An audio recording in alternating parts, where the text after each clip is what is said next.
শুভ দুপুর বন্ধুরা। এখন ঘড়িতে 2:06 বাজে।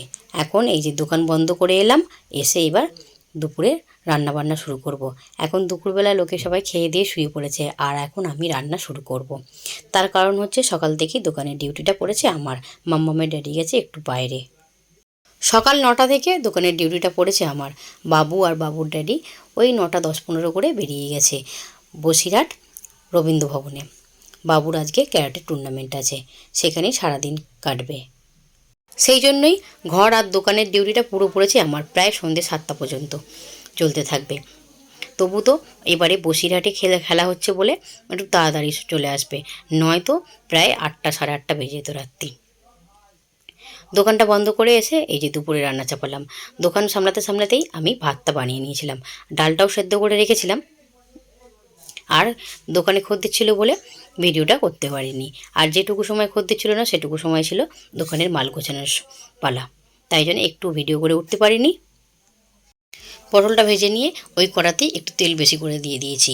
কালকেরই আনা ছিল ভোলা মাছ, তো কালকে আর ভোলা মাছ রান্না করিনি। সেটাকে এই যে লবণ হলুদ মাখানো ছিল, তাকে এই ভালো করে লাল করে ভেজে নিচ্ছি।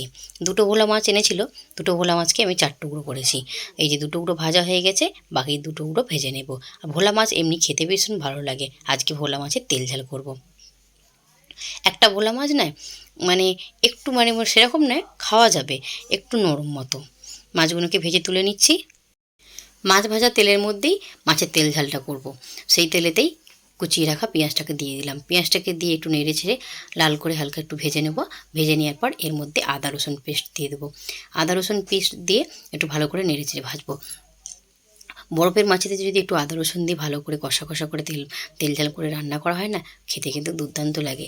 এরকম একটা খাবার থাকলে আমার তো আর কিছুই লাগে না, আমার এইতেই ভাত খাওয়া হয়ে যাবে। আদা রসুনটাকে ভেজে নিয়ে আর টমেটো কুচনো ছিল সেটাকে দিয়ে দিয়েছি, দিয়ে ভালো করে নেড়ে চেড়ে ভেজে নিলাম। একটা বাটিতে লঙ্কা গুঁড়ো, হলুদ গুঁড়ো, জিরে গুঁড়ো, ধনে গুঁড়ো আর স্বাদ মতো লবণ আর কিছুটা পরিমাণ জল দিয়ে একটু ঘোল বানিয়ে নিয়েছিলাম, সেটাকেই দিয়ে ভালো করে মশলা কষিয়ে নিলাম। মশলাটা কষিয়ে নিয়ে পরিমাণ মতো জল দিয়ে দিলাম। জল দিয়ে যে ফুটে উঠেছে, ফুটে ওঠার পর ভেজে রাখা মাছগুলোকে এক এক করে তুলে দিলাম। মাছগুলোকে হাই ফ্লেমে 4 থেকে 5 মিনিট ফুটিয়ে নেব এপিট ওপিট করে, আর তারপর নামিয়ে নেব। এরকম একটা তেল ঝাল থাকলে আমার তো আর কিছুই লাগে না, এত একটা পছন্দের খাবার না। আজকে থাকবে না বলে মামামের ড্যাডি কালকে একটু সবজি নিয়ে এসেছিলো বাজার থেকে। আর বর্ষার দিনে সবজি যদি 2-3 দিন ফেলে রাখা হয় না, সবজিগুলো থাকতে চায় না, নষ্ট হয়ে যায়। ভেবেছিলাম সবজি রান্না করব না, ভোলা মাছের তেল ঝাল আর ডাল করব, হয়ে যাবে দুপুরের খাওয়া। তারপর ভাবলাম সবজিগুলো পয়সা দিয়ে তো কিনে এনেছে, আর ফেলে রাখলে নষ্ট হয়ে যাবে, তাই আবার সবজি একটু রান্না করে নিচ্ছি। ডাঁটা, আলু, কাঁচকলা আর চিংড়ি মাছ দিয়ে একটা সবজি করব। এমনিতেই সবজি পয়সা দিয়ে কিনে আনুক বা কেউ দিক, কোনো জিনিসে নষ্ট করতে ভীষণ গায়ে লাগে। তাই জন্যে এই যে সবজিটা রান্না করে নিচ্ছি। একটু করলাও দিয়েছি, দিয়ে একটু চচ্চড়ি মতো করে নেব। বাবু আর বাবুর ড্যাডিকে ছাড়াই দুপুরের খাওয়া দাওয়াটা শুরু করতে হবে। মামামের থালাটা গুছিয়ে নিয়েছি, আমার থালাটা এবার গুছিয়ে নেব। দুপুরের খাবার খেতে খেতেই আজকে বিদায় নিচ্ছি। বন্ধুরা সকলে ভালো থাকবে, সুস্থ থাকবে, সাবধানে থাকবে। ভালো লাগলে একটা লাইক দিয়ে পাশে থেকো।